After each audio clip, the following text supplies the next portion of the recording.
Yan, ito yun, oh. Oh, yan, yung angel na nakataas yung wings niya dyan. Tapos para siyang bumababa, diba? Ayan yung ulo niya. Oh, diba may liwanag siya. Oh.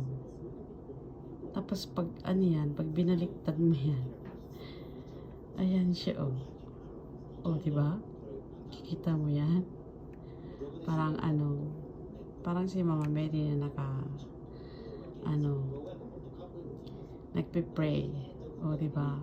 May liwanag din dyan sa palibot ng kanyang, ng ulo niya. Ayan siya. Pinaliktad mo siyang ganyan. Yan, angel naman siya. O, diba? Ganda. Tapos, pag binaliktad mong ganyan naman sa kabila, nakikita ko dyan, may bata nagsasayaw. Ayan siya, diba? Ayan yung ulo niya.